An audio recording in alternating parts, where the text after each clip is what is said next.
આને તમે સંજોગ કયો કે આને તમે ચમત્કાર કયો, જે કયો એ આ છે. જો હું તમને સમજાવું કઈ રીતે, પછી તમે જ નક્કી કરજો કે હું શું કહેવા માંગુ છું.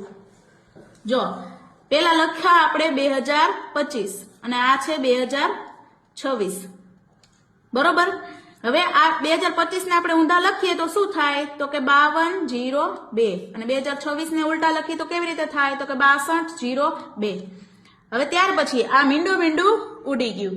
હવે આ પેલી સંખ્યા ને આ પેલી સંખ્યા અહીંની એ બે નું ટોટલ કરીએ તો કેટલા થાય, તો કે 11.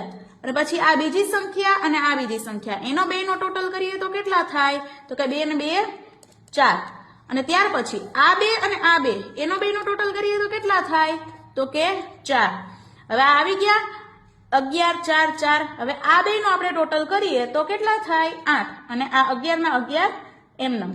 હવે આ 11 ને આપણે અહીંયા શિફ્ટ કરી દેશું અને આ 8 ને આપણે અહીંયા શિફ્ટ કરી દેશું, બરોબર મિત્રો. આનો મીનિંગ તો કઈ નથી થતો, પણ આ તો મને એમ થયું કે હું નવરી હતી તો થોડું તમારી ટાઈમ પાસ કરી લઉં.